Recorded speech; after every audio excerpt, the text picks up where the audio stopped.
Hello friends, स्वागत है आप सभी के द उमंग प्लेटफॉर्म पर। ये आपका स्पेशल बिहार से रिलेटेड आपका दूसरा वीडियो है। पहले वाले वीडियो में हम लोगों ने ये जाना था कि बिहार में क्या क्या पढ़ाई करना है। ये आपका दूसरा वीडियो है, इसमें आपका बिहार एक सामान्य परिचय के बारे में पढ़ेंगे। इसी तरह आपका बिहार से रिलेटेड ही क्रमबद्ध आपका वीडियो हमेशा डेली आता रहेगा। चलिए देखते हैं कि बिहार एक सामान्य परिचय में क्या क्या हम लोग सीखेंगे। तो आप लोग को ये बोर्ड पे राइट साइड में दिखाई दे रहा होगा, एक बिहार का मैप यहाँ पे बनाया गया है और एक छोटा सा यहाँ पे ग्लोब बनाया गया है। चलिए देखते हैं कि मैप क्या कह रहा है। सबसे पहले हम लोग ये जानेंगे कि ये बिहार का मैप है। बिहार का मैप आपका कैसा है, स्क्वायर है या रेक्टेंगुलर है, यानी कि वर्गाकार है या आयताकार है। तो ये बिहार का जो हमारा मैप बनता है ये आपका आयताकार बनता है। ये देखिए, इसका लंबाई और इसका चौड़ाई देखिए, आमने सामने की जो भुजा है वो आपस में लगभग बराबर नहीं हो रही है, ये आपका आयताकार बन रहा है। चलिए जानते हैं कि जो बिहार का जो मैप है इसका पूरब से पश्चिम कितना किलोमीटर लंबा है और उत्तर से दक्षिण सीमा इसका कितना किलोमीटर लंबा है। तो आपका सबसे पहले जानेंगे कि यहाँ इधर पूरब पड़ता है, राइट साइड में ईस्ट, लेफ्ट साइड में आपका वेस्ट, ऊपर में पड़ता है नॉर्थ और नीचे में पड़ता है साउथ, यानी कि दक्षिण पड़ता है। सबसे पहले जानेंगे कि पूरब में आपका इसका चौहदी के बारे में जानेंगे कि यानी कि पूरब में कौन सा राज्य पड़ता है और पूरब में क्या चीज़ है। तो पूरब में आपका वेस्ट बंगाल पड़ता है, ठीक है, यानी कि बंगाल पड़ता है। पश्चिम में आपका उत्तर प्रदेश यानी कि यूपी पड़ता है। उत्तर में आपका नेपाल पड़ता है, ठीक है, उत्तर में आपका नेपाल पड़ता है और दक्षिण में आपका झारखंड पड़ेगा, दक्षिण में झारखंड पड़ता है। अब देखेंगे हम कि पूरब से पश्चिम इसकी लंबाई कितनी है। तो पूरब से पश्चिम इसकी लंबाई 483 किलोमीटर पड़ता है। देखिए यहाँ से लेकर के अंतिम सीमा देखिए पूरब का यहाँ है और देखिए अंतिम सीमा यहाँ लगभग पश्चिमी चंपारण की तरफ यहाँ पे हो रहा है। यहाँ पे लीजिएगा तो ये सब आ जाएगा। तो पूरब से पश्चिम इसकी सीमा है जो 483 किलोमीटर है, ठीक है। और उत्तर से दक्षिण इसकी जो सीमा पड़ती है वो आपका 345। ये देखिए 483 यानी भगवान बुद्ध का जो जन्म होता है 483 ईसा में हुआ था। इस प्रकार आप याद रखिएगा कि 483 किलोमीटर पूरब से पश्चिम है और उत्तर से दो दक्षिण है 3, 4, 5। कितना आसान है, 3, 4 और 5 होता है, ठीक है। तो ये आपका बिहार का मैप। बिहार में लगभग पूरब में क्या है, पश्चिम में क्या है, उत्तर में क्या है, दक्षिण में हम लोग देख लिए। अब देखते हैं कि ये ग्लोब में बिहार हमारा जो है वो कहाँ पे स्थित होता है। ये भी आपका एग्जाम में आता है, जो बिहार है आपका ग्लोब में कहाँ स्थित है। तो ये लगभग आप देखिएगा आपका पूरा हमारा भारत जो है ये आपका उत्तरी अक्षांश और पूर्वी देशांतर में हमारा भारत देश स्थित है और भारत देश में ही ना बिहार स्थित है। तो आपका बिहार लगभग यहाँ पड़ जाता है, ठीक है। बिहार ये है, ये आपका बिहार है। बिहार कहाँ पड़ता है भाई ग्लोब में, तो उत्तरी अक्षांश और पूर्वी देशांतर में पड़ता है। कहाँ पड़ता है, उत्तरी अक्षांश और पूर्वी देशांतर में पड़ता है, ठीक है, पूर्वी देशांतर में पड़ता है। ये आपका मैप, ये आपका ग्लोब से हम लोग ने सीख लिया। अब चलिए देखते हैं इधर क्वेश्चन में अब आते हैं क्या क्या बिहार में दिया है। सबसे पहले जानेंगे कि बिहार का जो क्षेत्रफल है, टोटल एरिया, वो आपका कितना है। तो बिहार का जो टोटल एरिया है वो आपका 94,163 वर्ग किलोमीटर है, ठीक है। आपको हम बता दें कि जो भारत का टोटल भारत का आपका क्षेत्रफल होता है वो 2,94,263 वर्ग किलोमीटर टोटल भारत का है आपका। इसी तरह बिहार का आपका 94,163 वर्ग किलोमीटर है।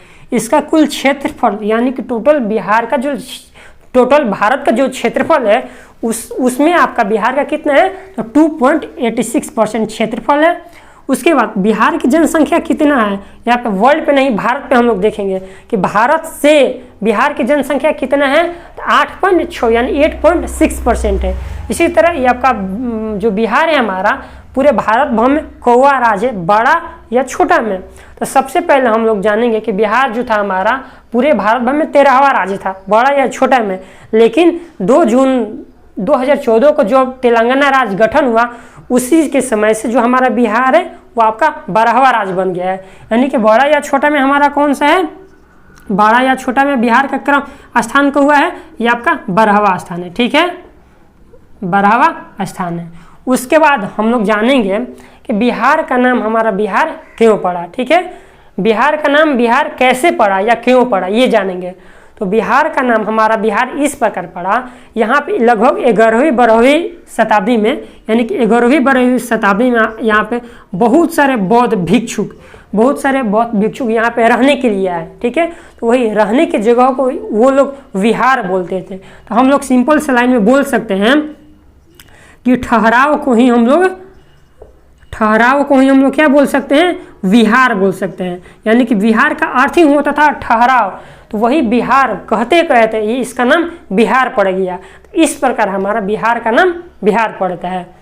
चलिए देख अब दूसरा क्वेश्चन देखते हैं। दूसरा क्वेश्चन भी है, जब मगध साम्राज्य के समय बिहार को बंगाल से जोड़ लिया गया, यानी कि बंगाल और बिहार दोनों एक ही हो गया। कब हुआ था भाई? तो जब मगध साम्राज्य के समय, ठीक है। तो ये आपका उस समय हुआ था बंगाल, बिहार, झारखंड और आपका ओडिशा हुआ था।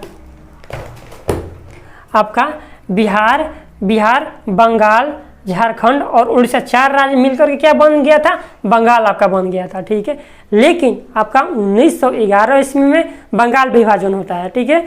वो आपका बंगाल विभाजन 1911 में जब 12 ईस्वी में आपका दिल्ली दरबार लगा था, ठीक है। उस समय दिल्ली दरबार जब लगा था तो वहाँ पे बिहार बंगाल को अलग कर दिया गया बंगाल से। आपका ये 1 अप्रैल 1912 को जब आपका दिल्ली दरबार हुआ लगा, उस समय आपका 1 अप्रैल 1912 को बंगाल से बिहार को क्या कर दिया गया? अलग कर दिया। ये आपका डॉक्टर सचिदानंद सिन्हा के नेतृत्व में ये किया गया था, ठीक है। आपका डॉक्टर सचिदानंद सिन्हा के नेतृत्व में, यह आपको हमको बता दें कि डॉक्टर सचिदानंद सिन्हा के नेतृत्व में क्या बंगाल से बिहार को 1912 में अलग कर दिया गया। अब बिहार क्या बचता है? आपका बिहार, झारखंड और ओडिशा मिलाकर के आपका बिहार बचता है। पहले 4 राज्य था, बिहार, झारखंड, ओडिशा और बंगाल। उसका बंगाल बोला जाता था, लेकिन 1 अप्रैल 1912 को बिहार से बंगाल को अलग कर दिया गया। और अस्तित्व में क्या बचता है? तो बिहार बचता है, झारखंड और ओडिशा को मिलाकर के आपका केवल बिहार बचता है। लेकिन फिर आगे चल करके लगभग 1936 ईस्वी में अब क्या होता है? आपको 1936 ईस्वी में होता है कि उड़ीसा को भी बिहार से अलग कर दिया गया। तो आपका अस्तित्व में अब क्या बचेगा? तो बिहार, झारखंड मिलाकर के आपका बिहार राज्य बचता है, ठीक है। बिहार और झारखंड मिलाकर के क्या बचेगा? बिहार, क्योंकि यहाँ पे 1936 में ही आपको उड़ीसा को अलग कर दिया गया। तो अब क्या होता है आगे चल करके आपको 15 नवंबर 2000 ईस्वी को क्या किया गया? झारखंड को अलग कर दिया गया बिहार से। तो अब अस्तित्व में आपका क्या बचेगा? केवल बिहार बचता है। तो झारखंड को बिहार से अलग कब किया गया? आपका 15 नवंबर 2000 को किया गया। और फाइनल अस्तित्व में आपका बिहार आपका 15 नवंबर 2000 के बाद से बिहार बचता है। तो यही आपका बिहार से रिलेटेड एक छोटा सा सामान्य परिचय था, ठीक है। अगर आपको वीडियो अच्छा लगा हुआ तो वीडियो को लाइक शेयर सब्सक्राइब करें। मिलते हैं अगले वीडियो के साथ।